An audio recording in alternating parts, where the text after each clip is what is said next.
de las cosas. Muchas gracias por acordarme. Listo, ahí ya comenzó a grabar. Entonces, básicamente dijimos que un objeto, de acuerdo a lo que nos dice la Real Academia de la Lengua Española, es que todo lo que puede ser materia de conocimiento o sensibilidad por parte del sujeto, incluso el mismo. Entonces, en el semestre pasado les fundamentaron a ustedes que todo lo que encontramos en el mundo real es denominado un objeto, una cosa, sinónimos, objeto, cosa. Y que de alguna manera lo que pretende el paradigma de programación orientada a objetos es decirnos, si usted va a crear un mundo computacional, pues mire lo que hay en el mundo real como objetos y eso hágale una abstracción y cree su sistema computacional. Entonces, por eso es que nosotros, cualquier elemento que encontremos en el mundo real o en el sistema de información que vamos a abordar, que vamos a analizar y que vamos a diseñar y que por último vamos a construir, pues en última ahí lo que encontramos son objetos. Entonces, cualquier elemento concreto o abstracto que encontremos, pues va a ser un objeto. Cada objeto va a tener unos datos o unas características que lo identifican. Entonces, eso en el paradigma de programación orientada a objetos le denominamos atributos. Entonces, un atributo son los datos que conforman al objeto. Ahora, hay que tener en cuenta allí que los datos del objeto dependerán del contexto en el cual nosotros lo estemos abordando. Entonces, el ejemplo muy claro que de alguna manera a veces se me ocurre cuando abordo este tema es una persona en un sistema de una ferretería, por ejemplo, un almacén de cadena, posiblemente de ese objeto persona no se necesita el dato tipo de sangre, porque posiblemente no es relevante para el sistema que estamos abordando. Pero si ese mismo objeto lo llevamos a un contexto de una clínica, posiblemente su dato tipo de sangre o su atributo tipo de sangre, pues entonces es muy relevante. Entonces mire que los datos del objeto dependerán del sistema en el cual se esté abordando. Otro ejemplo que les doy es cuando abordamos el objeto vehículo. Entonces, el objeto vehículo nuevo en el sistema de un concesionario, posiblemente el dato número de placa no existe, no es relevante. ¿Por qué? Porque hasta ese momento, en el contexto de vehículo nuevo, ese objeto no ha hecho un proceso que se llama registro del vehículo en el sistema de tránsito, en el cual después le asignan un número de placa. Entonces, estamos hablando del mismo objeto en diferentes sistemas. En uno es el de tránsito y el otro es en concesionario, en venta de carros nuevos. En el venta de carros nuevos no existe el dato para ese objeto, número de placa, pero sí existe en el sistema de tránsito. Entonces, los objetos pues tendrán datos, tendrán atributos y esos atributos pues dependerán del sistema donde se estén desenvolviendo. Lo otro que tienen los objetos son los métodos. Y los métodos son operaciones. Entonces, alguien que me ayude ahí con un ejemplo de métodos. Por ejemplo, ¿cuál podría ser un método del objeto carro? Encenderse.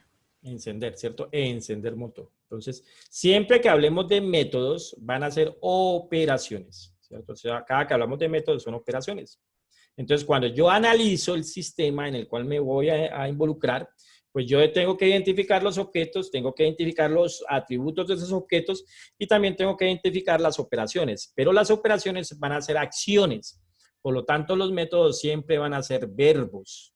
Siempre van a ser verbos. Otra persona que me dé un ejemplo del objeto persona en una clínica. El objeto persona en una clínica, una operación que ese objeto debe hacer. Agendar cita. Agendar cita. Es agendar cita.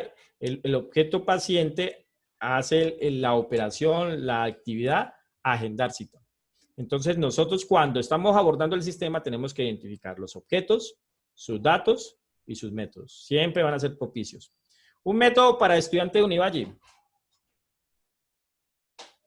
Matricular materias. Matricular materias. Otro ejemplo del objeto estudiante.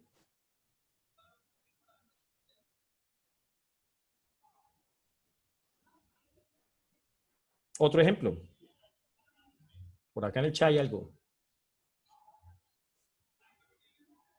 Asistir a clase. Cancelar semestre. Listo. Entonces son operaciones, ¿no? Operaciones. Listo. Entonces todo lo que encontremos en el mundo real van a ser objetos, bien sean concretos o abstractos. Los objetos van a tener unos datos que los caracterizan. Para el paradigma de programación de objetos, esos datos se les llaman atributos. Y los objetos van a tener acciones, posiblemente van a ser acciones. Y esas acciones es lo que se le denomina métodos dentro del paradigma de programación orientado a objetos. Decíamos la clase pasada que los fundamentos o los principios del paradigma de programación orientada a objetos los podríamos clasificar como en la abstracción, en la encapsulación, en el acoplamiento, en la cohesión y en las asociaciones.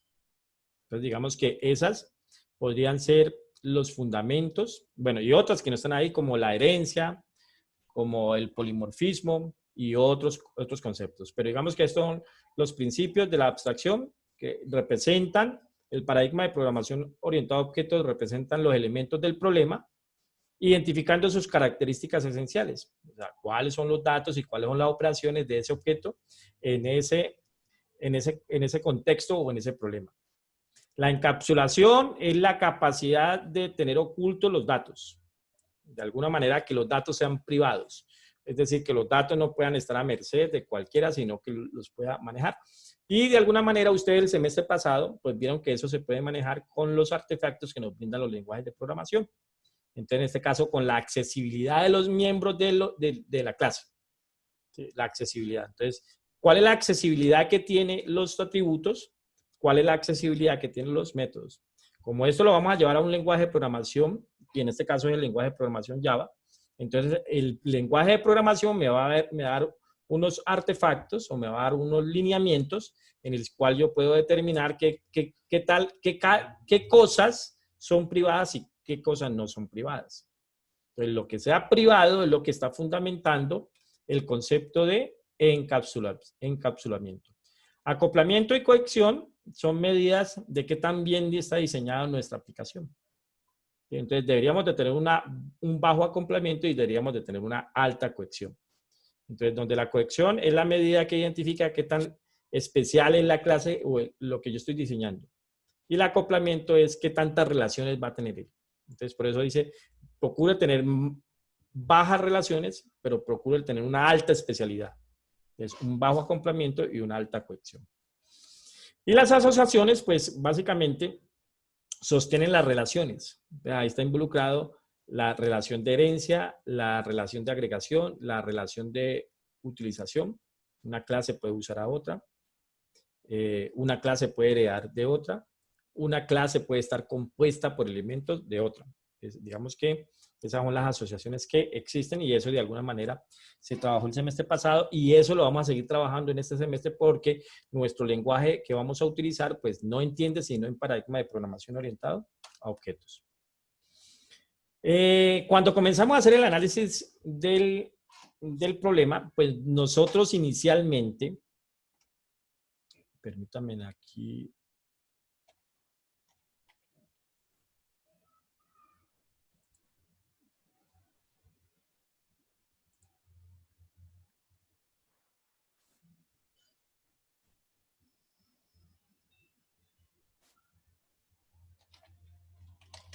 Cuando abordamos el problema, posiblemente nosotros tenemos que hacer un análisis del problema y después tenemos que hacer un diseño del problema y después tenemos que hacer una construcción, unas pruebas, un despliegue y de pronto un mantenimiento.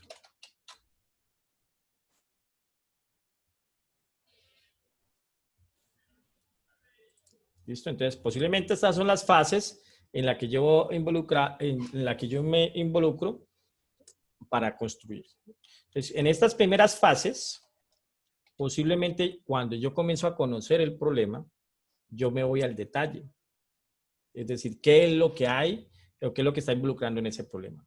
Por eso en un momento determinado, pues yo lo que tengo que establecer es cuáles son los objetos que hay en ese contexto que estoy abordando. Yo tengo que identificar los objetos.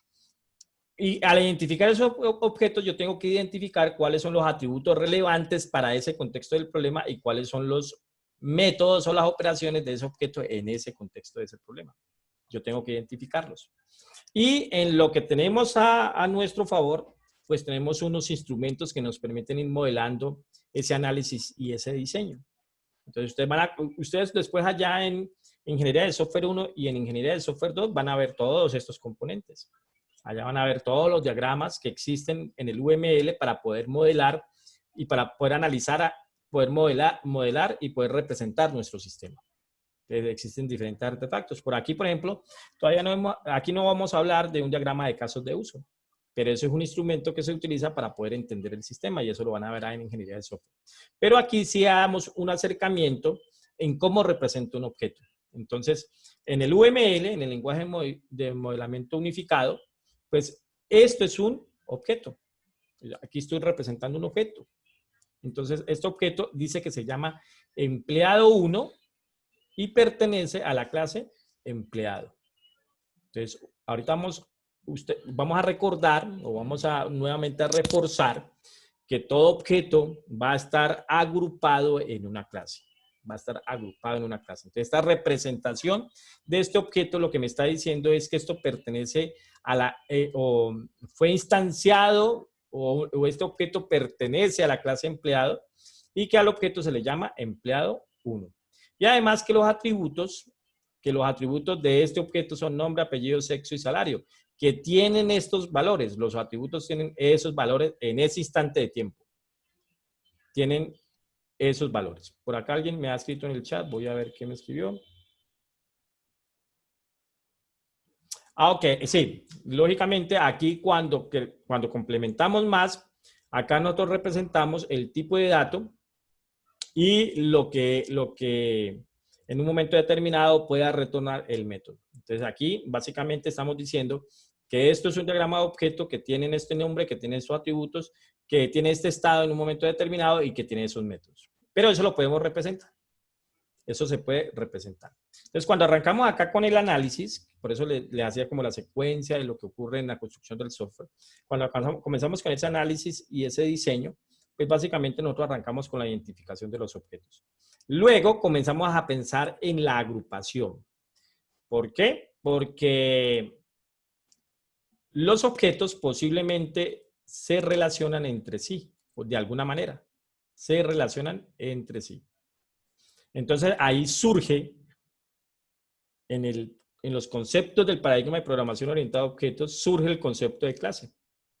Entonces básicamente una clase es la agrupación o la colección de objetos que comparten una estructura y un comportamiento en común. Cuando hablamos de estructura, nos estamos refiriendo al conjunto de atributos que tiene el objeto. Y en este caso, la clase. Cuando hablamos de comportamiento, estamos hablando de los métodos del objeto y por ende de los métodos de la clase. O los métodos de la clase y por ende los métodos del objeto. Entonces, básicamente el concepto de clase surge por la necesidad de agrupar. Así sea que en el contexto exista un solo objeto o ningún objeto de la clase en un instante de tiempo, pero denota agrupación. Entonces, la clase básicamente van a tener atributos y métodos comunes entre los objetos. Atributos y métodos comunes entre los objetos. Eso es lo que agrupa la clase. Entonces, cuando yo comienzo a hacer el análisis, ustedes vuelvo e insisto, ustedes en ingeniería de software van a aprender otros instrumentos para poder abordar un problema y para poder abordar el análisis de ese problema. Pero aquí, digamos que simplemente recogemos algunos elementos. Entonces, cuando nosotros vamos a determinar en el contexto que vamos a manejar que unos objetos se van a agrupar en las clases, lo que yo tengo que mirar es cuáles son los atributos comunes y cuáles son los métodos comunes. Porque usted de alguna manera comienza a decir, ah, tengo este objeto, tengo este objeto, tengo este objeto y tengo este objeto. Y luego cuando comienza a analizar el objeto, dice, este objeto tiene estos datos, estos datos, estos datos, estos datos, y hace estas operaciones, estas operaciones, estas operaciones y estas operaciones. Y cuando coge este objeto también vuelve y juega. Vuelve y le dice, este es el objeto B y este objeto tiene estos atributos y tiene estos métodos. Entonces, cuando usted compara los dos objetos, dice, ve, aquí como que estos dos objetos tienen cosas comunes, algunos atributos comunes y algunos métodos comunes. Entonces, lo que posiblemente está sugiriendo en ese momento el estado del análisis del problema es posiblemente esos dos objetos se relacionen en algún aspecto. Entonces, es posible que yo pueda generar una agrupación de esas características en comunes y ahí es donde surge el concepto de clase. Ejemplo, cojo un estudiante, cojo un profesor y si analizamos, posiblemente habrá datos comunes y habrá operaciones comunes. Entonces, lo más probable es que yo diga, ah, ok, entonces vamos a construir un objeto persona que tiene los datos comunes y las operaciones comunes y construimos un objeto estudiante y un objeto profesor. Y ahora en la relación que va a aparecer allí, entonces digo, el estudiante hereda del objeto persona o hereda de la clase persona y el profesor hereda de la clase persona, que es el otro concepto que aparece en el paradigma de programación orientada a objetos. Entonces, cuando decimos características comunes es porque entre esos objetos hay datos comunes y hay acciones comunes. ¿Quién me puede regalar un objeto? ¿Quién me puede regalar un ejemplo? ¿Quién me puede decir un ejemplo de dos objetos comunes que posiblemente conjuguen a una clase? En cualquier contexto. Círculo y cuadrado. Un águila y un caballo. Bueno, por ahí alguien me dijo círculo y caballo y creo que Felipe me dijo caballo y qué.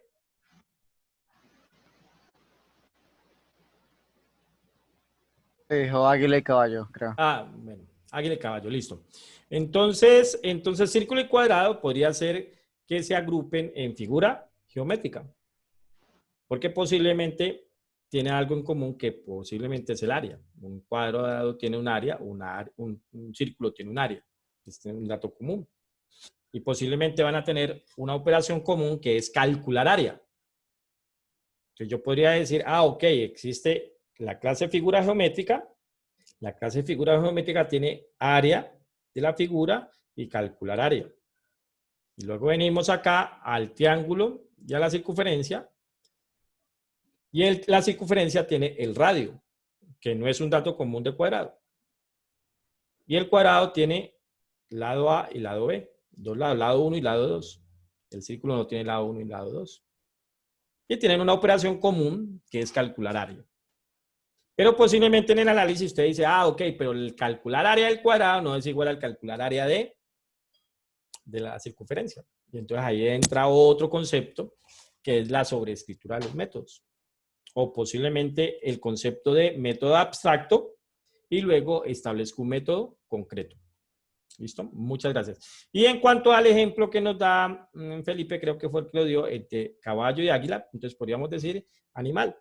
Entonces posiblemente hay unos datos y unas operaciones comunes entre los animales, pero habrá unos datos exclusivos del águila, que por ejemplo volar será un método del águila, pero el caballo no tiene el método volar.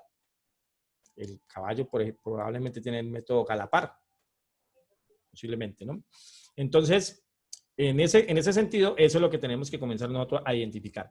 Porque recuerden que, lo voy a decir así, porque recuerden que cuando construyeron la Torre de Cali, dijeron, vamos a construir y al otro día comenzaron a pegar ladrillo y cemento. Quiero hacer la analogía. Entonces, porque recuerden que cuando vamos a construir un software, no nos sentamos en un computador en nuestro lenguaje predilecto y comenzamos a tirar código.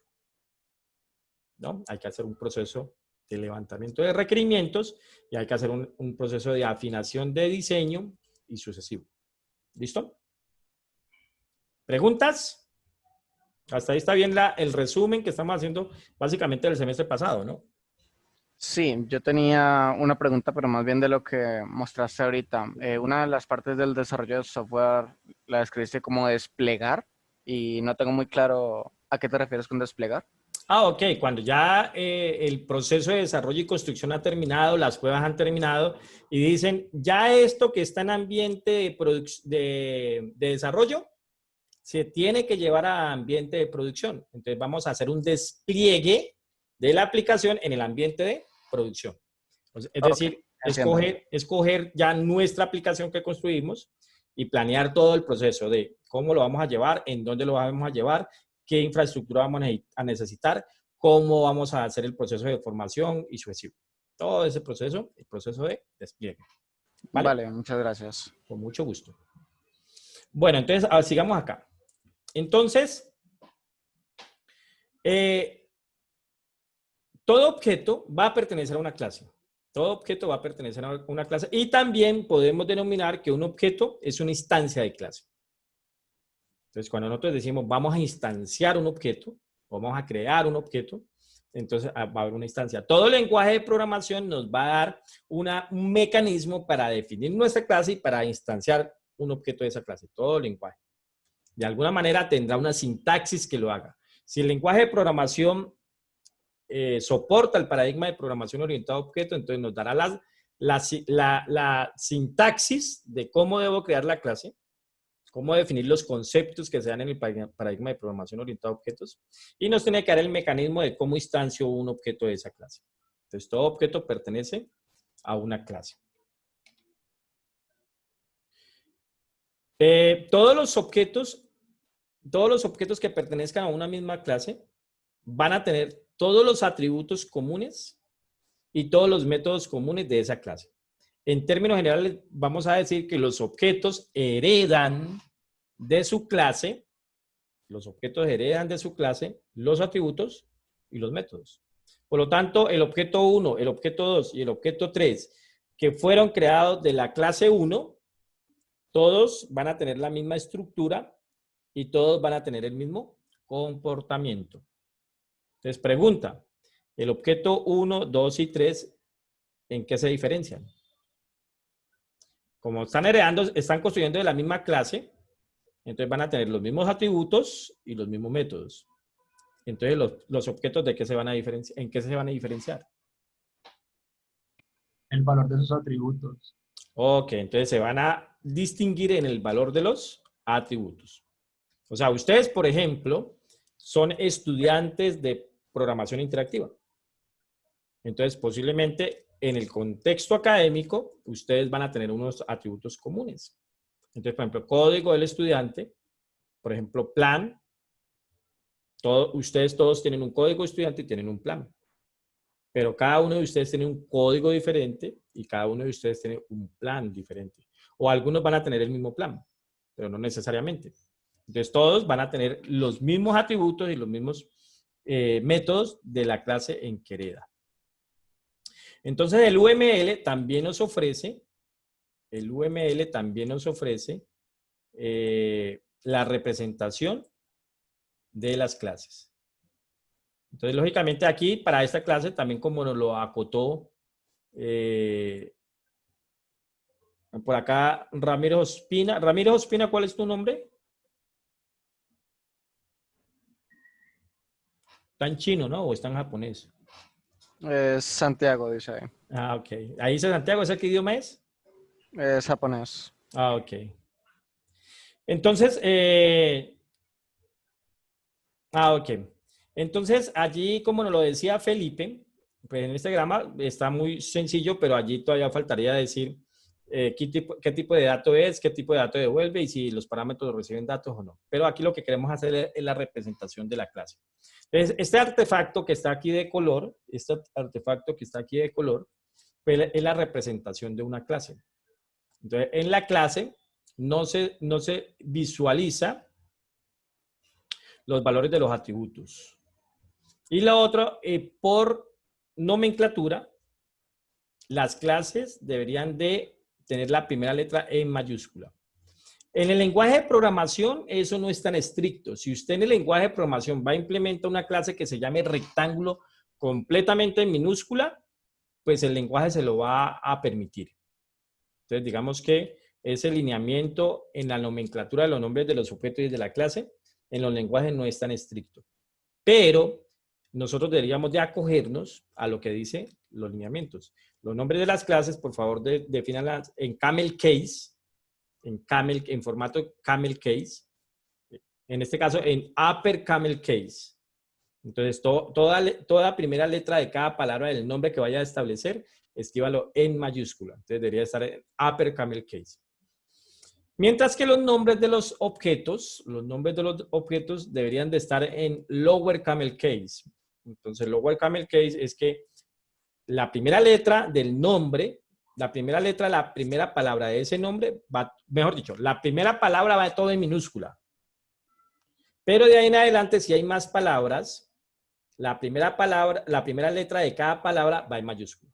Eso es el lower camel case. De pronto, si no lo han escuchado, pues por aquí podemos decir upper camel case. Entonces, mire, ahí sale que Java implementa upper camel case y lower camel case. Pero hagámoslo de forma general. Ya, aquí está. El camel case. O sea, es un estilo de escritura de frases. En este caso, es un estilo de escritura que utilizan los lenguajes de programación, entre ellos Java y C++.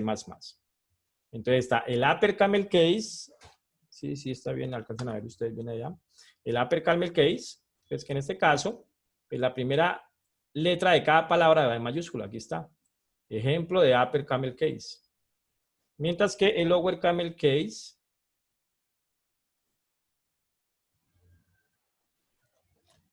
váyamelo para acá, para que lo veamos más grandecito. Este sería un upper camel case y este sería un ejemplo de lower camel case. Entonces, aunque ustedes posiblemente en Java, si no cumplen con esto, pues no les va a salir ningún error de sintaxis ni nada por el estilo. Pero no están cumpliendo con el estilo de escritura de código que determina el lenguaje.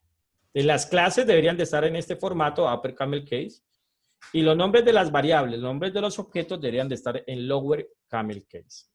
¿Quién me iba a hablar? Una pregunta. Para los métodos, ¿eso es libre? No, también. De los métodos, este de acá abajo, ¿con quién deberíamos de utilizar el lower camel case? Con variables, incluyendo las variables de nombres de objetos. Variables, incluyendo los nombres de los objetos, incluyendo los atributos, incluyendo los métodos. Eso es lo que queríamos describir en lower camel case. Y en upper camel case, el nombre de la clase. Entonces, por eso aquí en este ejemplo que estamos dando, entonces aquí en este diagrama de clase, mire que el rectángulo está con la R mayúscula, mientras que los objetos, el objeto se llama rectángulo A y rectángulo B. Y aquí en esta nomenclatura, en este diagrama de objetos, estamos diciendo que el rectángulo A es un objeto que fue creado a través de la clase rectángulo. Y que rectángulo B fue una clase creada a través de la clase, perdón, un objeto creado a través de la clase rectángulo. Y si miran, tiene los mismos atributos y tienen los mismos métodos, pero lo que cambia es el estado de los atributos, es decir, los valores de los atributos. Hola, Wilmer. ¿Te habías desconectado? Bueno, entonces aquí estamos viendo en esta diapositiva diagrama de clase y diagrama de objeto. Entonces recuerden que uno en el análisis arranca identificando los objetos y luego en ese análisis es que determina si voy a agrupar alguno de esos objetos por atributos comunes y por métodos comunes en una determinada clase. ¿Listo? Entonces es un proceso. Eso no es un momento de inspiración. Eso no es que yo me senté y ya identifiqué todo. No, eso tiene un proceso. Hay que estar refinando y hay que estar validando si el diseño que estoy proponiendo está cumpliendo con las especificaciones que tengo de mi problema. Aquí tenemos otro ejemplo. Ahí tenemos el ejemplo de la clase empleado y tenemos dos objetos de la clase empleado. Sí, dos objetos de la clase empleado. Entonces, esta nomenclatura la van a encontrar mucho. Cuando trabajen para allá en Ingeniería del Software 1, esto lo van a usar mucho. Acá nosotros nos vamos a guiar para tener como unas buenas prácticas. ¿De dónde arrancamos nosotros a construir? Pues de un análisis que ya realizamos y de un diseño que ya realizamos. Y eso puede estar plasmado en un diagrama de clases o en un diagrama de objeto. Las clases tienen una relación. Las clases tienen una relación. Bueno, una relación no, tienen un conjunto de relaciones. Entonces, entre esas relaciones está la relación de herencia. O sea que cuando usted vaya a establecer su diseño, entonces usted ahí tiene que determinar también si una clase va a heredar de otra. ¿Cuándo comienzo a pensar en la herencia de clase? Cuando comienzo a identificar esos atributos comunes. O sea, usted ya hizo un primer paso que dijo, bueno, aquí hay unos objetos comunes y voy a agruparlos en una clase. Pero a su vez está viendo que hay clases también que tienen atributos comunes y métodos comunes. Entonces usted comienza a subdividir esas clases. Y ahí es donde aparece el concepto de herencia de clases. Entonces la herencia de clase está supeditada en que existen unos atributos y unos métodos en general, y usted comienza a especificar, bueno, entonces aquí hay unos atributos comunes y hay unos métodos comunes, y hay unos atributos específicos, hay unos atributos específicos y hay unos métodos específicos. Entonces ahí es donde usted posiblemente determina de que hay una herencia de clase. Y en el diagrama UML, así se representa la herencia. Esto es una herencia. ¿Qué está diciendo? Está diciendo que la clase auto hereda de la clase vehículo. ¿Y qué significa que herede? Alguien que me diga ahí, ¿qué le pasa a auto con respecto de vehículo? Cuando auto hereda de vehículo, ¿qué le pasa a vehículo como clase? Hereda sus atributos y métodos. Entonces, que heredan sus atributos y métodos de la clase. Entonces, eso es lo que significa la herencia y eso lo debemos de tener en cuenta cuando estamos haciendo nuestros diseños. Ok, entonces Reinel por acá también nos escribe en el chat que la herencia lo que dice es que recibe sus métodos y sus atributos. Entonces, aquí no estamos viendo los atributos dueño, puertas y rueda. Aquí no estamos viendo los atributos puertos, dueño y rueda. Pero sabemos que está allí. ¿Y por qué sabemos que está allí? Por concepto de herencia. Eso mismo va a ocurrir en el código cuando nosotros implementemos en un determinado lenguaje. En nuestro caso, en Java. Entonces, posiblemente yo veo la clase de Java vehículo y ahí están los atributos. Y veo la clase en Java auto y están los atributos. Pero cuando vaya a instanciar un objeto de la clase auto, yo sé que la clase auto tiene por herencia el atributo dueño, o el atributo puertas, o el atributo ruedas. Entonces sé que por herencia lo hace. Y vamos a aprender en C cómo es que se establece esa herencia.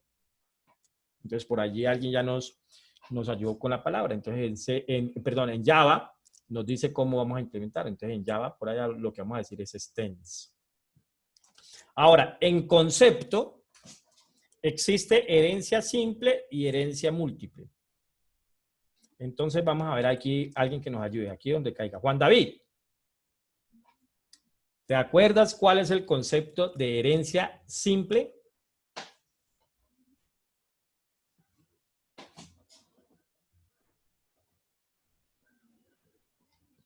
Si no tienes micrófono, ahí en el chat, por favor.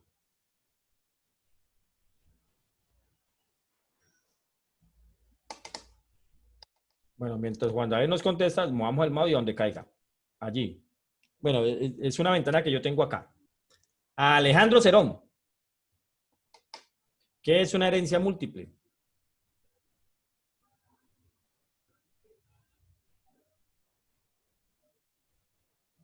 Bueno, entonces alguno que nos quiera ayudar. ¿Qué es una herencia simple? ¿Qué es una herencia múltiple? ¿Alguno?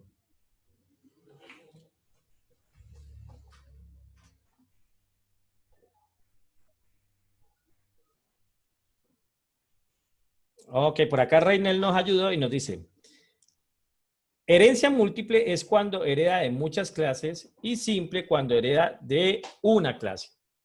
Recuerden el concepto de herencia simple y herencia múltiple. Entonces, en este caso, este gráfico, de acuerdo a lo que nos está diciendo Reinel, ok, y además Reinel nos está diciendo que en Java no tiene herencia múltiple. Bueno, allí al final dice creo. Pues sí, es correcto, Reinel. En Java no hay una herencia múltiple. Vamos a ver, como en C, que sí había una herencia múltiple.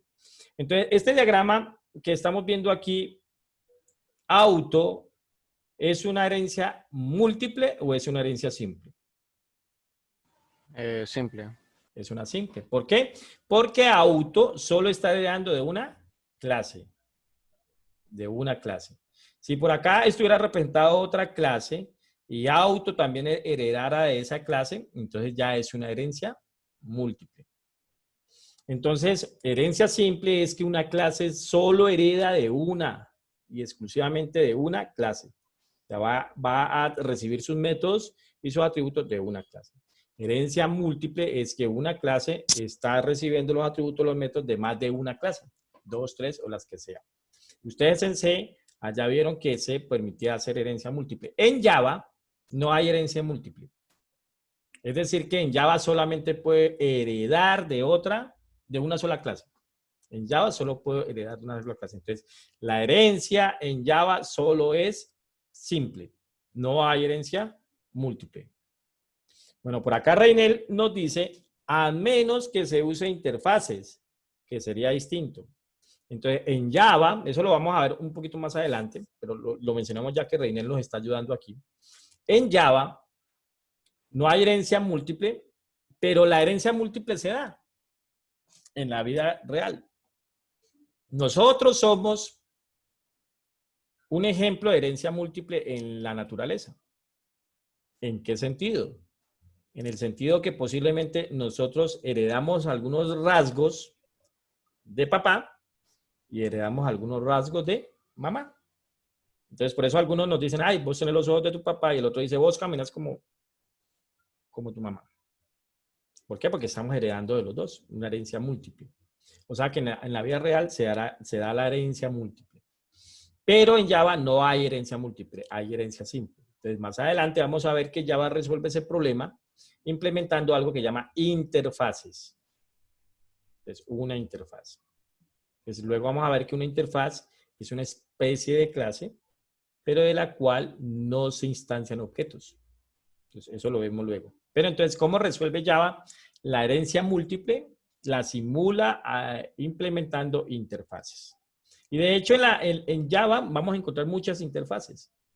Por allá, cuando veamos hilos o procesamiento concurrente, entonces vamos a ver que nosotros podemos hacer esa implementación a través de la clase thread. De la clase thread. Por lo tanto, si yo tengo una clase que va a implementar un hilo, lo puedo heredar de la clase thread. Pero por si alguna razón necesitaría de que esa clase mía heredara de otra clase, ya no lo va a poder hacer. ¿Por qué? Porque en Java solamente se hereda de una clase. O sea que yo necesito heredar de la clase que me permite manejar hilos, pero tengo que heredar de otra clase, entonces ya no lo puedo hacer. Entonces, pues Java sabe eso. Entonces Java dice, ok, como usted ya tiene una herencia de otra clase, pues implemente los hilos a través de una interfase. Entonces, por allá nosotros vamos a encontrar que existe la interfaz Runnable. Entonces ahí ya resuelvo el problema. Heredo de mi clase que tenía que heredar e implemento la interfaz Runnable para poder implementar los hilos. Digamos, eso lo vamos a ver luego. Pero en conclusión, aquí que vamos a quedar, que Java no maneja herencia múltiple. Java no maneja herencia múltiple. ¿Alguna pregunta? Señor. Listo, Steven. Muchas gracias. Bueno, entonces avancemos. Otra relación que existe en las clases es la relación de agregación. Es la relación de agregación. Y se llama una relación de todo parte o forma parte de. O forma parte de. Entonces eso lo vimos en programación orientada a objetos, donde decíamos que posiblemente una clase estaba compuesta por objetos de otra clase. Entonces ahí había una relación. Por eso decimos todo aparte. Entonces un todo tenía unas partes. Entonces, el ejemplo que estamos viendo allí es que un polígono está conformado por un conjunto de puntos. Entonces, en ese caso, lo que está diciendo la agregación es que posiblemente un objeto está compuesto por otros objetos. Y de eso encontramos muchos ejemplos en la vida real. O sea, que un objeto esté compuesto por otro objeto. Eso, en últimas, va a ser la agregación. Recuerda que hay dos conceptos. Hay un concepto de agregación y hay un concepto de composición. Son conceptos. Y los dos apuntan a lo mismo, a que un objeto está compuesto por otro. Va a diferir dependiendo de lo que pasa con esa relación con esa relación que existe entre los objetos de cómo se componen. ¿Listo? Entonces, alguien que me dé un ejemplo de que en la vida real de que un objeto está compuesto por otros objetos. Puede ser un cubo de Rubik. Bueno, un cubo de Rubik. El cubo de Rubik sería el todo. ¿Y cuáles serían sus partes? Cada una de las esquinas, aristas y su centro. Ajá, entonces serían cada uno de sus componentes. Por acá en el chat alguien me dice, Juan Camilo, el mismo carro, ¿no? Bueno, Juan Camilo y Alejandro ahí dieron un sinónimo, carro y auto. Entonces, un auto o un carro es el objeto, pero él está conformado por un conjunto, digamos, su conjunto de objetos. Está conformado por varios objetos. Entonces, el objeto carro. ¿Qué objetos conforman al objeto carro? Ahí en el chat o en el micrófono. ¿Qué objetos componen al objeto carro? Sería el motor, las puertas, los asientos. Ok, entonces cada uno de sus elementos. Entonces, el objeto carro tiene un objeto motor. El objeto carro tiene dependiendo, pues tiene un conjunto de llantas. El objeto carro tiene un chasis. El objeto carro tiene un sistema eléctrico. Entonces, a eso es lo que identifica la composición. Entonces, parte. Pero también está el concepto de composición, agregación y composición. Entonces, también es un parte y todo. Es un parte todo. O sea, un objeto está compuesto por otros objetos. Alguien que me recuerde cuál es la diferencia entre agregación y composición. ¿Cuál es la diferencia? Que esos conceptos debemos de tenerlos claros cuando estamos en el proceso del diseño. Ahí es donde tenemos nosotros que identificarlo. Y que yo voy a decir, ok, esto va a ser una composición o esto va a ser una agregación, pero partiendo de que las dos relaciones se fundamentan en lo mismo, en que un objeto está conformado por otros objetos. ¿Quién recuerda allí la diferencia? La diferencia no está en que una de las clases puede existir sin las otras, pero la otra está conformada por todas ellas y sin ellas deja de existir. Ok, Franco, sí, de Mateo. Entonces, básicamente esa es la diferencia. Básicamente la existencia del objeto. Básicamente la diferencia es en la existencia del objeto. Por eso, digamos que en este ejemplo, generalmente encontramos, cuando abordamos el concepto de composición, recuerda que estos también se llaman una relación fuerte o una relación débil. Una relación fuerte o una relación débil. Y en este caso, pues una persona tiene un objeto corazón. Pero la existencia del uno depende del otro. ¿Sí? La esencia de la existencia del elemento de la parte está delimitado de la existencia de su clase, o sea, del que lo compone. Una pregunta. Sí. Preguntita, digamos el concepto de hospital, ¿cierto? Y los médicos. Ajá. ¿Qué se podría decir en la relación entre ellos? Digamos, sin médico, pues el hospital, digamos, ¿existiría? ¿Seguiría existiendo? ¿O? Exacto. Entonces, por ejemplo, un hospital, porque la diferencia que hay entre composición y agregación es la existencia de los elementos que lo conforman, ¿sí? Entonces, y estamos diciendo en la composición, si el todo deja de existir, la parte deja de existir. Por lo tanto, en el momento de la implementación, lo que estamos diciendo es que el objeto se instancia dentro de la clase que lo compone.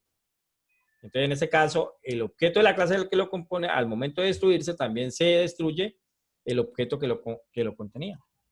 Entonces, vamos al ejemplo, a tu ejemplo, hospital. Entonces, un hospital está compuesto por un conjunto de médicos.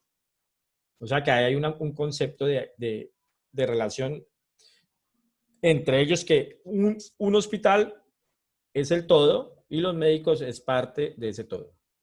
¿Listo? Pero si se acaba el hospital, ¿deja de existir el médico? No, sí, ya lo entiendo.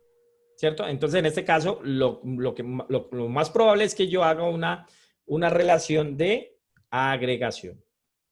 O sea, la existencia de médico no depende de la existencia de hospital. Pero ahorita miremos un ejemplo parecido. El plan Tecnología de Sistemas de Información, si se acaba Universidad del Valle, ¿qué pasa con el plan Sistemas de Información, Tecnología de Sistemas de Información o Ingeniería de Sistemas? ¿Qué pasa con esos planes? Dejan de existir. Dejan de existir. La universidad está compuesta por un conjunto de planes. Pero en el momento que la universidad deje de existir, el concepto de plan como tal también deja de existir. O sea que ahí hay una relación de composición. Eso es la existencia que existe entre las partes que lo componen. Pero las dos hacen que un objeto está compuesto de otro objeto. Profe, una pregunta. Es que en la diapositiva están explicando que en la decomposición, si la parte menor, o sea, la que está más abajo de la jerarquía deja de existir, la que está más arriba también deja de existir. Pero en los ejemplos que tú estás dando lo estás haciendo al revés. No, Entonces, aquí de pronto me equivoqué al momento de escribirlo. Pero es la forma como lo he enunciado. O sea, si la clase deja de existir, el objeto que comprende la clase también deja de existir. Ok, muchas gracias. Aunque es una dependencia bidireccional, ¿no? Es una dependencia bidireccional. Porque veamos a este ejemplo. El objeto auto, si pierde su objeto auto, ¿el objeto auto en funcionalidad sigue existiendo? En funcionalidad. No. No. Entonces mire que hay una relación ahí directa entre ellos dos. Lógicamente allí los que vieron Hipo conmigo saben que este ejemplo lo pongo también cuando abordo este tema. Y ahí yo les explico que aquí hay una línea muy delimitada, porque otro concepto que se da en la composición es que el objeto, cuando hay una composición, el objeto, la parte, solo pertenece a un todo. Solo pertenece a un todo, no puede pertenecer a varios todos. Entonces ahí entra el dilema cuando dicen, ok, pero si yo le quito el motor a un carro y se lo pongo a otro carro, ahí ya el motor perteneció a dos objetos. No, pero mírenlo en una instantánea. En una instantánea, en un instante de tiempo, un motor solamente está en un auto. Solo está en un auto. Mientras que, por ejemplo, los planes y estudiantes. En un plan hay un conjunto de estudiantes. Hay un conjunto de estudiantes. Pero si termina el plan, posiblemente el estudiante se pasa a otro plan. O posiblemente un estudiante pertenece a un plan 1, pero también pertenece a un plan 2. Entonces, esos criterios ahí nos están diciendo que no hay una relación de composición, sino que hay una relación de agregación. Entonces, esos son los conceptos que uno tiene en cuenta para poder determinar. Uno ya sabe que ahí hay un parting todo, pero uno tiene que determinar cuándo es composición y cuándo es agregación. La composición es una relación fuerte, la agregación es una relación débil. Y en un UML, la composición se representa con el diamante en negro. Mientras que la agregación se representa con el diamante o el rombo en blanco. Mire que los aspectos de la sintaxis de los elementos que se utilizan en el diagrama en los diagramas del UML son importantes. Porque mira, aquí si encontramos esto, nosotros tenemos que interpretar que eso es una agregación. Pero si nos llegan a presentar esto aquí, nosotros tenemos que identificar que eso es una composición. Y así mismo tenemos que implementarlo en el lenguaje. Y si nos presentan esto, tenemos que saber que esto es una herencia. Entonces, cuando lo vamos a implementar, tenemos que implementar herencia. Posiblemente si nos llega esto aquí, lo que tenemos que buscar es que dentro de esta clase hay un atributo de tipo de esta clase. O sea que aquí podríamos definir punto 1 de tipo punto. Punto 2 de tipo punto. Entonces, eso es lo que está representando en el momento que lo vamos a realizar la implementación. ¿Listo? Bueno, y existe una relación de uso. Una relación de uso es que una clase va a utilizar a otra. Eso también tenemos que implementarlo. Entonces, posiblemente en la implementación que vamos a hacer de Java, pues creamos un objeto de una clase y posiblemente a través de un método y un mensaje mandamos a utilizar el objeto de otra clase. Entonces, a eso es lo que le denominamos una relación de clase. Una relación de asociación cuando vamos a utilizar cuando un objeto utiliza a otro objeto. Ok, entonces vamos a hacer un ejercicio. Entonces aquí yo les estoy representando un servicio, estoy representando unas imágenes de un servicio de restaurante. Entonces, aquí hay unos elementos. Entonces, el ejercicio que quiero que hagan es que con base en esta imagen, permítanme un momento. Aquí en el grupo de Classroom, voy a activarles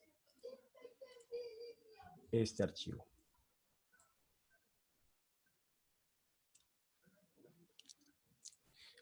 Listo. Entonces, allá en su grupo de Classroom ya tienen habilitado este archivo. Entonces, lo que quiero es que en este archivo, que ustedes ya tienen allá, en este archivo, ustedes aquí me identifiquen los objetos que se pueden representar en un servicio de hotel, los objetos que se pueden representar en un servicio de hotel, cuáles son sus atributos, cuáles son sus métodos y que construyan el diagrama de clase. No sé si todos tengan instalado DIA. Entonces, si de pronto no tienen instalado DIA, lo pueden bajar. Bueno, si tienen cualquier otro software que lo puedan hacer. Creo que aquí en su correo, no sé, verifiquen en su correo, ustedes tienen una aplicación que se llama, yo la vi por acá.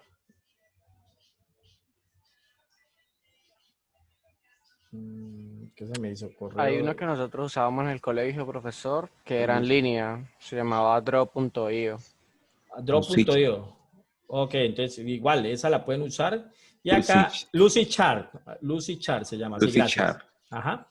Aquí en su correo ustedes tienen asociado Lucidchart. Entonces también pueden usar eso. Entonces, el ejercicio que quiero que realicemos individualmente, en este caso individualmente, ustedes ya tuvo que habérseles abierto allá este archivo, es que listen inicialmente el conjunto de objetos que encuentran aquí en este sistema de servicio de restaurante, cuáles son los objetos, cuáles son sus atributos, cuáles son sus posibles métodos, cuáles son las clases y que determinen las relaciones que pueden existir aquí. Aquí depositan el listado aquí y si utilizan pues, algún software cualquiera, pegan su diagrama de clase aquí y lo vamos a estar revisando. Entonces yo por acá, al momento de venir aquí a ver la tarea, entonces yo por aquí ingreso al documento de Aura y ya puedo estar viendo allí lo que vaya haciendo Aura. Entonces me paso acá al otro lado y aquí está Brandon y voy a ver lo que está haciendo Brandon. Entonces, comencemos por listar los posibles objetos. Comiencen ustedes, abran su archivo allá y comiencen a listar sus posibles objetos. Si alguien necesita que revise la construcción que lleva, me dice, entonces, profe, revísame lo que yo llevo. Entonces, yo vengo aquí y busco a la persona que me está diciendo, por ejemplo, a Ramírez Ospina, y ahí yo veo lo que Ramírez Ospina está realizando, ¿vale? Entonces, vamos a tomar 10 minutos para listar los objetos que podemos estar ahí y revisamos. Y luego cuando ya verifiquemos que esos posiblemente son, entonces avanzamos un poco más. Y vamos avanzando en escala. El ejercicio es Identificar los objetos, construir las clases y luego construir el diagrama de clase con sus posibles relaciones. Si no les aparece aquí Lucy Chart de una, si no les aparece, ustedes entran a su Google Drive y acá dicen, en su Google Drive dicen nuevo, más, y acá abajo en la opción conectar más aplicaciones. Y aquí está, mire, primerito, Lucy Chart. Entonces la agregan y ya pueden ahí construir. Voy a agregarla, yo voy a agregarla aquí. Mira, ahí le estoy diciendo, ok, dice que no la incluyen en la lista blanca, ve. Yo vi en algún lado que habían dicho que la habían incluido. ¿A usted les aparece eso allá? Que la administradora, bueno, si la están viendo por ahí, los que lo oyen están, es muy buena. Porque yo lo tengo acá en otro correo.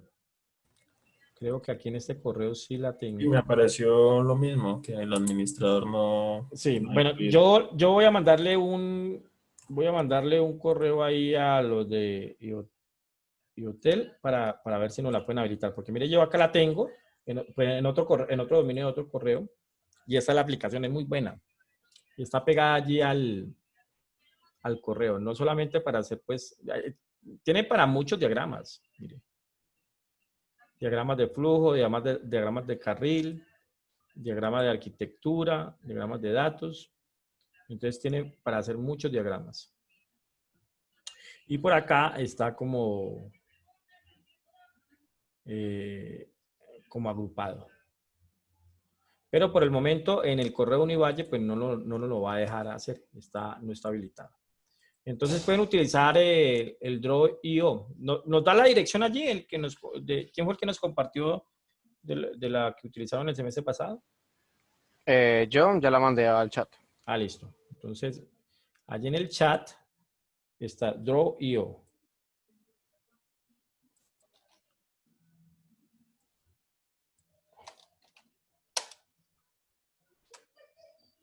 Muchas gracias, Miguel. Por nada.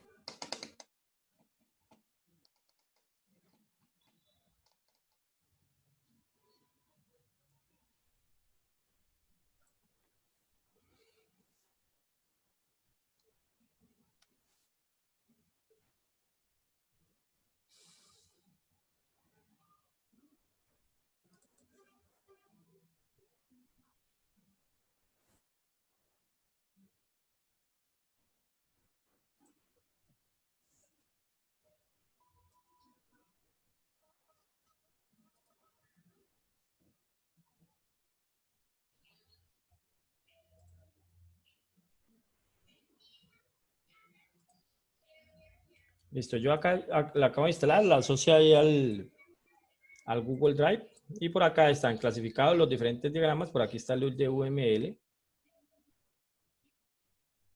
y por acá está el nombre de lo que van a hacer. Entonces, clase 1 o restaurante.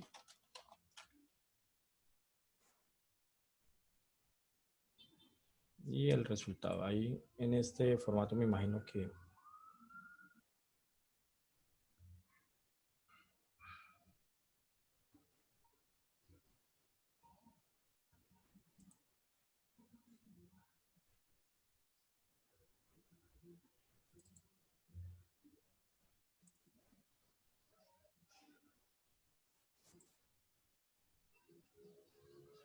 Una pregunta, profe. Los objetos no tienen que estar limitados a las imágenes, ¿verdad? no, más generado al servicio como tal, servicio de restaurante. Listo.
Vamos a ver cómo vamos.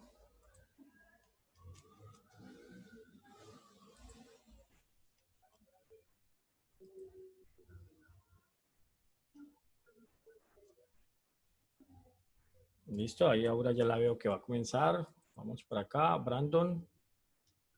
Brandon, inicialmente, bueno, para todos, inicialmente lo que vamos a hacer en el archivo es listar los posibles objetos. Entonces vayan estableciendo objetos. Listo, Camila por ahí ya inició. Daniel por ahí está trabajando.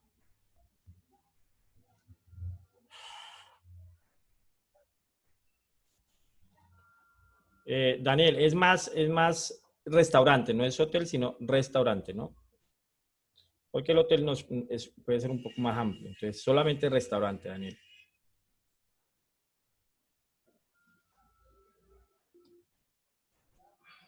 Listo, Federico, y lo veo trabajando. Felipe. Felipe, ¿no has arrancado? Es que lo estoy haciendo en día. Ah, ok. Antes de construirlo allá, haz el listado aquí.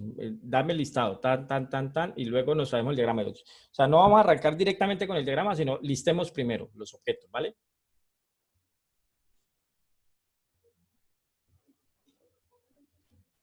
Listo, Felipe allí está trabajando. Javier está allí con el título. John ahí está identificando.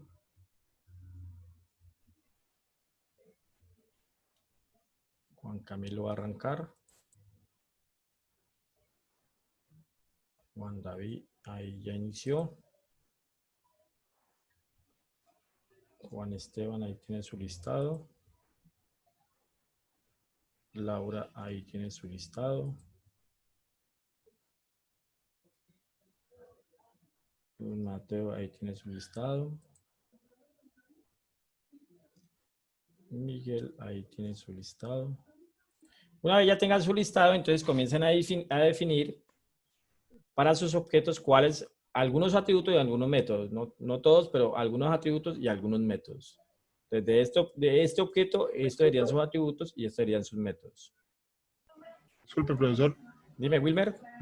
¿Usted sabe si DIA permite copiar el diagrama y pegarlo directamente al Drive? Como imagen, no. En día tendrías que decirle que lo exporte en una imagen y ya allí puedes coger la imagen y la importas aquí en el documento. Pero también puedes grabar tu archivo, el archivo como tal de día en el Drive, ¿no? Sí, sí. Listo, ok, entonces listo. Entonces, por cada objeto que hayan establecido, entonces van a definir algunos métodos y algunos atributos.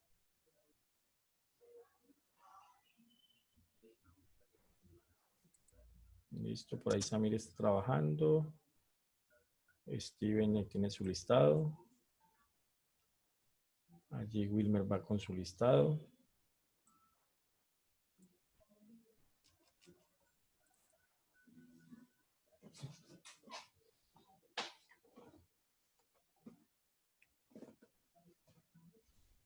Ok, entonces tienen un listado de objetos. Ahora cogen esos objetos y a esos objetos le determinan algunos atributos y algunos métodos.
Ok, entonces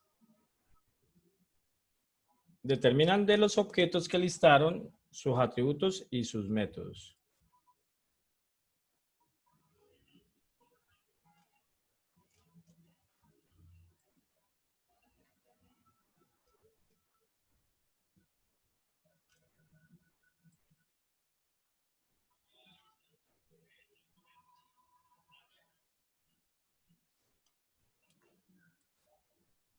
Una vez tengan sus atributos, sus objetos, sus atributos y sus métodos, entonces construyan un primer diagrama de clase.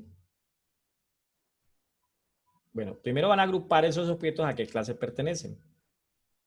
Si alguno de ellos tienen elementos comunes, pues dirán, estos objetos pertenecen a esta clase. Y ya con eso pueden hacer una primera versión del diagrama de clase.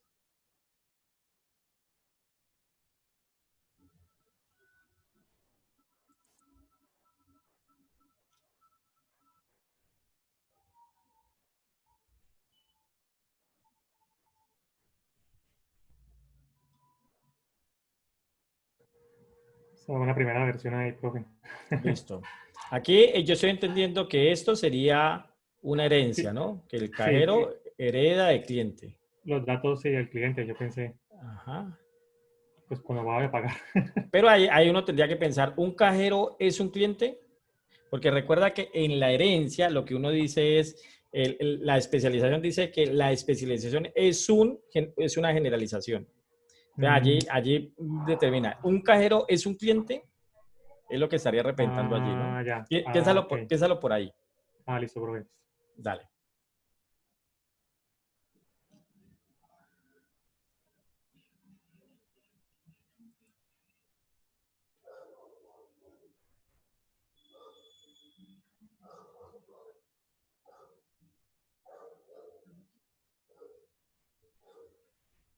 Ok, John.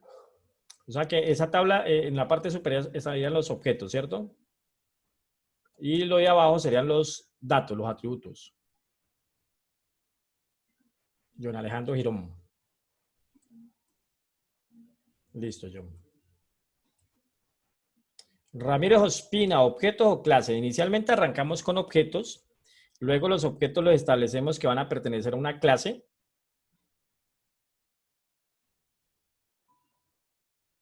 Cada objeto pertenece a una clase. Pero primero identificamos los objetos, que fue el primer paso que aún están ejecutando algunos o que están haciendo algunos. Luego determinamos esos objetos, qué clase lo van a agrupar. Y ya con eso hacemos nuestra primera versión de diagrama de clase.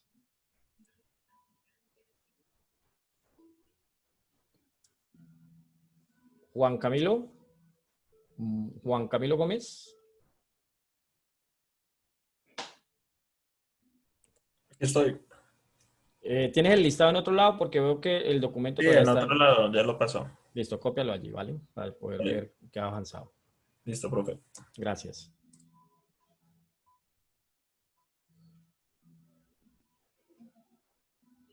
Muy bien, Juan David Pérez.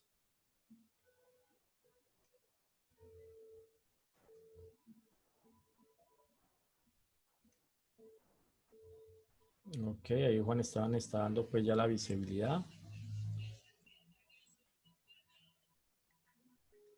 Aquí en este primer momento no es tanto como de sintaxis, Juan, sino simplemente mencionarlo, ¿no?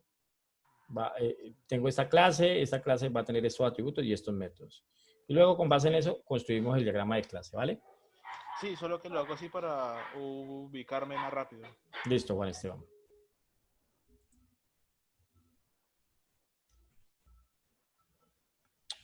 Ok, Laura, hay que definir por cada objeto cuáles son sus atributos y cuáles serían sus métodos.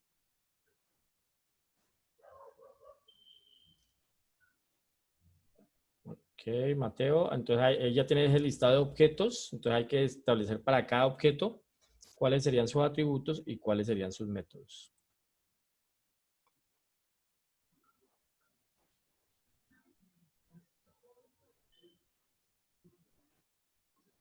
Ok, Miguel Ángel.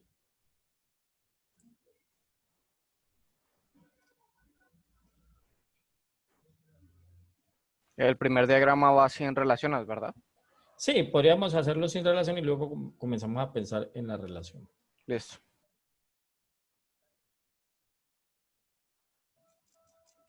Listo, Miguel. Entonces, con esa primera aproximación, construir un diagrama de clase.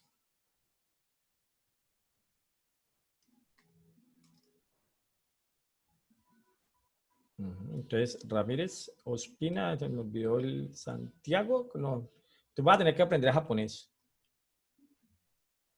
A los objetos, entonces vamos a definirle cuáles son sus atributos y cuáles son sus métodos, ¿vale?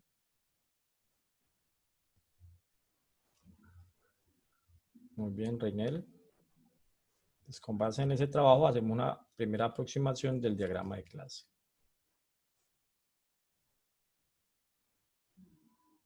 Listo, Samira, ese listado. Entonces, a cada objeto le vamos a definir sus atributos y sus posibles métodos en ese sistema que tenemos contextualizado.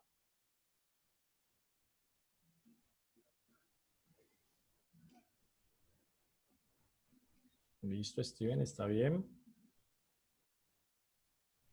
Ahora que terminas allí, entonces haces tu primera aproximación del diagrama de clase.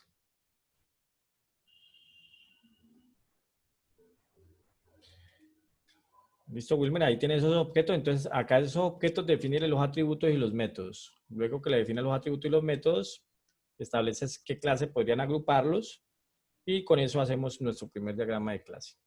Profe, el método que está en público es un más, ¿cierto? El Sí. método que está en privado es un menos. Ajá, correcto. En la nomenclatura.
Random.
Profesor, Sí, Wilmer.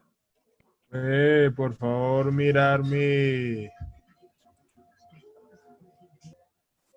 Claro que sí. Es que, ay, es que no sé si... ¿Cómo usted ahí? Esas de las clases ya están creadas, nomás ya indicarle las gerencias que tiene. Sí, inicialmente era determinar los objetos como lo tienen establecido aquí. Digamos que esperaba que definieras por cada uno de estos objetos los atributos y las posibles operaciones para luego construir el diagrama. Listo, de todas maneras ya te viste para acá. Entonces aquí tienes una clase cliente, una clase mesa, una clase cocina, una clase mesero y una clase caja. Y estableciste algunos atributos y algunos métodos para ellos.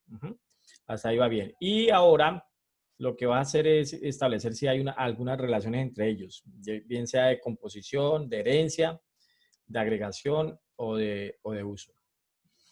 ¿Vale? Entonces, piensa en qué relaciones podrían existir. Listo, muchas gracias. Con mucho gusto, Wilmer. Agreguémosle algo más al ejercicio. Hagamos de cuenta que usted no es el programador, usted es el analista diseñador. Y usted es el que está diseñando la estructura de lo que tendría, la estructura de la arquitectura del programa que se tendría que construir. Y el trabajo que usted va a realizar lo vamos a mandar a un desarrollador que está en la India. O sea, usted no es el que va a programar. Con lo que usted haga, se tiene que basar la persona que está en la India para implementar este diseño. ¿El indio habla español o no? No, ese señor no habla español. Solamente habla hindú, no más. Entonces, ¿y si yo no hablo hindú, cómo le hago? para eso existe el diagrama universal UML. Entonces, usted al final lo que le va a entregar a él es una documentación basada en unos diagramas de clase que van a hacer exactamente lo que él tendría que implementar. Por el momento solamente la arquitectura, ¿no? El diagrama, los diagramas de clase. Entonces, ¿por qué los llevo hacia allá? Para que se quiten de la cabeza que cuando se desarrolla software es una persona y yo es el que hago el diseño, yo es el que implemento, yo es el que el desarrollo, yo es el que testeo, yo soy el todero, ¿no? Entonces, como para contextualizarlos en el ejercicio que estamos haciendo. Su resultado final lo vamos a mandar por allá a un señor de la India que es el que nos va a implementar esto en Java. Entonces, ¿qué tenemos que entregarle? El diagrama de clases.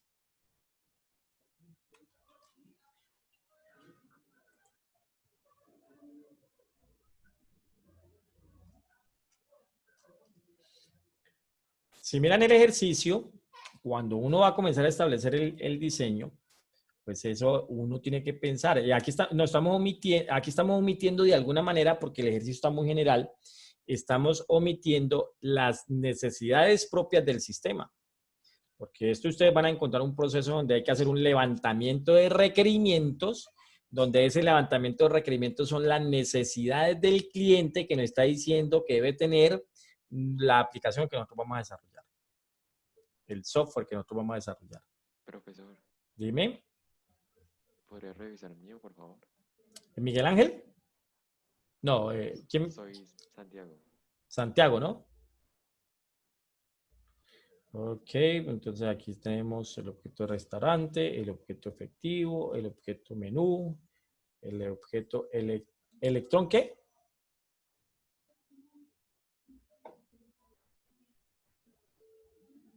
Electrónico, creo que es. No, eso no Ok. lo puse yo. Ay, lo siento, ya lo quito. Vamos a ver por acá, donde dice versiones, uno puede ver quién hay. No, solamente lo has editado tú.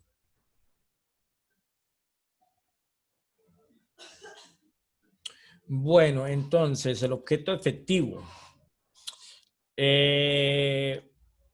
Si yo estoy en un restaurante, posiblemente yo consumo y al final me van a generar una factura y al final me van a generar yo tengo que pagar una factura y esa factura la puedo pagar de diferentes formas.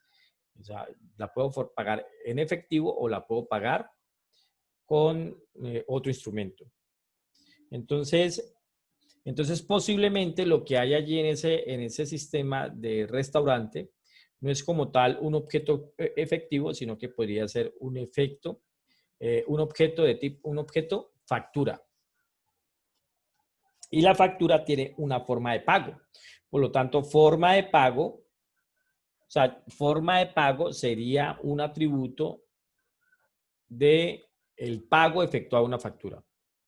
Entonces, podría generalizar más que hay un pago y un pago se relaciona a una factura en el sentido de que un pago un pago cancela los servicios registrados en una factura. Y el pago va a tener un tipo y ese tipo puede ser efectivo o puede ser con tarjeta crédito, tarjeta débito o tipo de pago.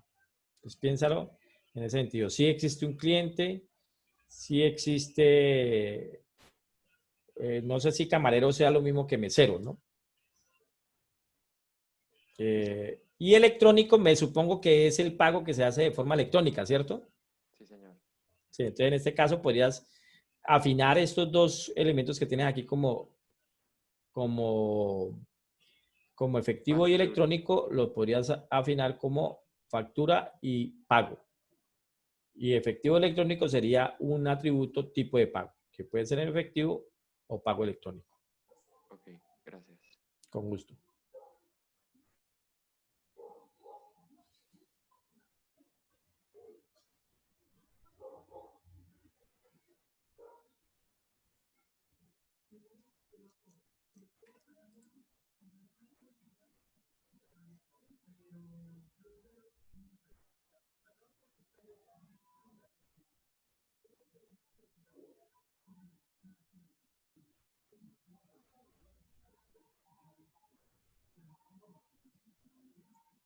Ok, ahora nos dice que nos está fallando el internet.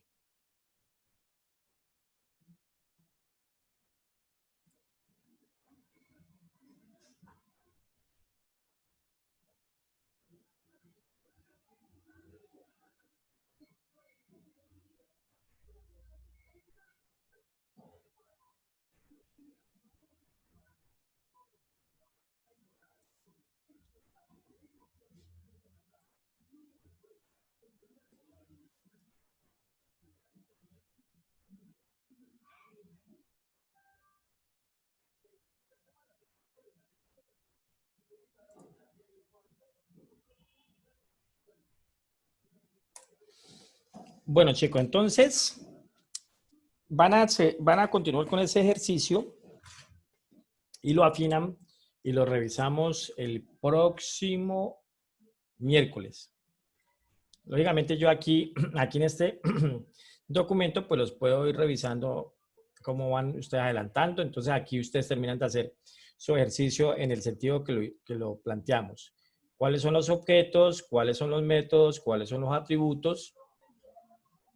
Luego, ¿cuáles son las posibles clases? Y por último, un diagrama de clase. Y recuerden que ese diagrama de clase es el que ese diagrama de clase es el que le vamos a entregar a una persona que está por allá en la India para que nos haga la implementación, eso en lenguaje Java. Nosotros no vamos a implementar. Nosotros solo somos los que estamos haciendo el análisis y el diseño. ¿Es un diagrama de clases, profe? ¿Me confirma? Sí, al final lo que le vamos a entregar a él es un diagrama de clases. Estas son las clases que usted tiene que implementar. Cada clase tiene estos métodos, cada clase tiene estos atributos y esta es la relación que existe entre estas clases. Aquí tiene que hacer una herencia, aquí tiene que hacer una composición, aquí tiene que hacer una agregación. Un diagrama de clases. Gracias. ¿Listo? Bueno, chicos, entonces recuerden que siempre en cada semana, este no es el de ustedes, perdón. Me sacó esto.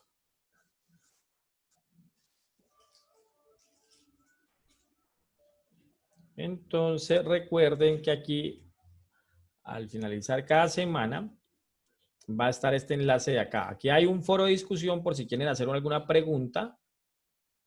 Y por aquí está este enlace que los lleva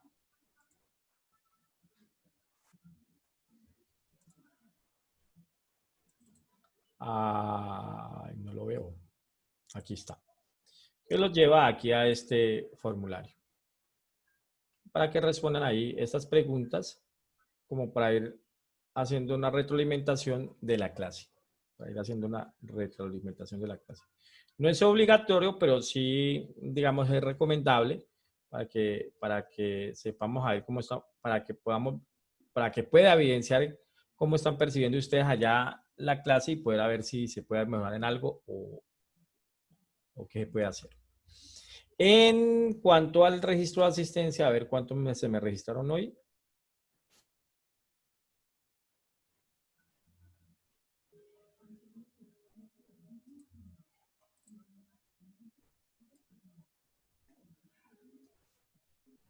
Ok, 20. Entonces, 20 creería que faltan porque mire que acá yo tengo 22. Entonces, si alguien no ha registrado su asistencia, por favor, regístrenla. Recuerden que la encuentran aquí arriba, control de asistencia. Bueno, chicos, entonces, no siendo más, terminamos por hoy. Tenemos unos minuticos más por si alguien quiere hacer una intervención o alguien quiere hacer una pregunta y nos veríamos el próximo miércoles. Entonces, ¿alguna pregunta? Profe, Sí. cuando vayamos a programar o echar código, ¿vamos a hacerlo por vía web o vamos a descargar un programa para poder utilizar Java? Bueno, allí localmente ustedes allá podrían instalar NetBeans, que digamos que es el líder que de alguna manera más se utiliza, igual que Eclipse. Pues en la Universidad del Valle utilizamos NetBeans, pero igual también podríamos utilizar una herramienta como Online GDB, que nos permite programar en Java. Lo único es que en Online GDB no podemos hacer uso de lo que tenga que ver con interfaz gráfica. No lo soporta. Y también podríamos hacer uso de Replit. Y Replit sí nos permite trabajar con interfaz gráfica. Él llega y hace, nosotros establecemos pues las clases que manejan la interfaz gráfica y él levanta una pequeña interfaz allí. Entonces, por acá, bueno, ahí está diciendo que nos lo guiemos, entonces.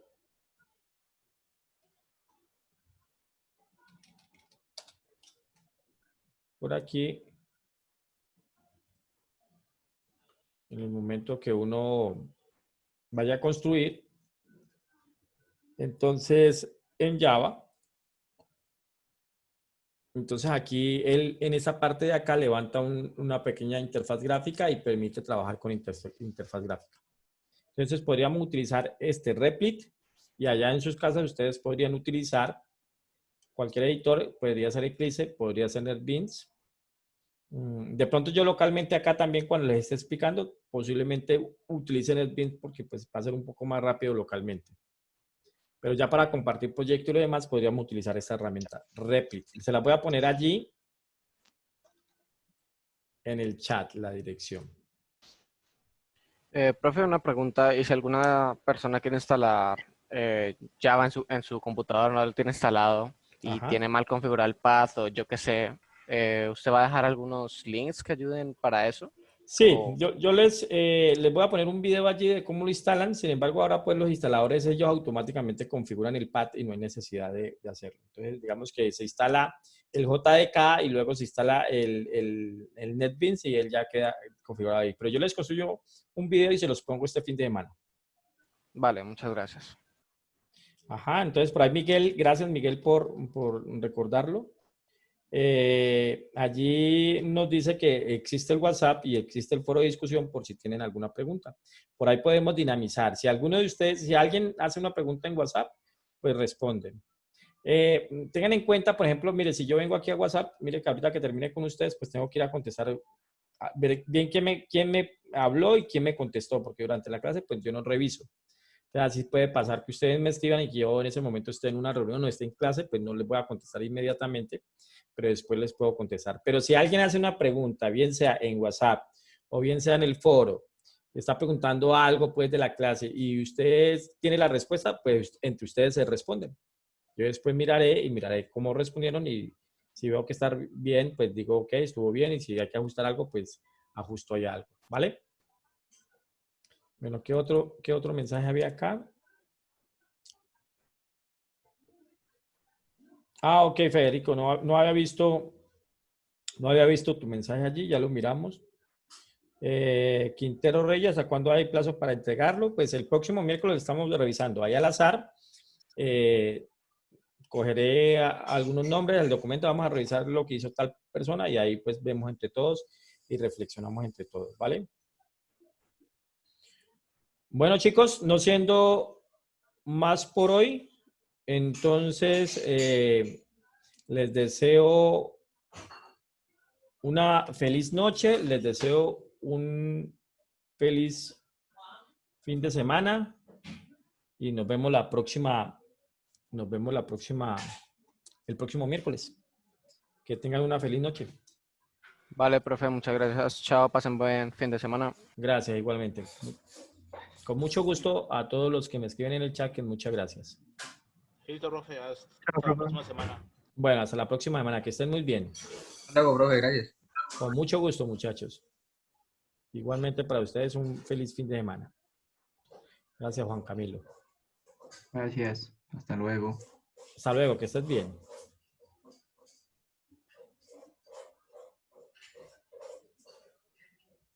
Hasta el miércoles, Alejandro. Hasta luego, Reinel. Gracias, Federico. Igualmente para ti un feliz fin de semana.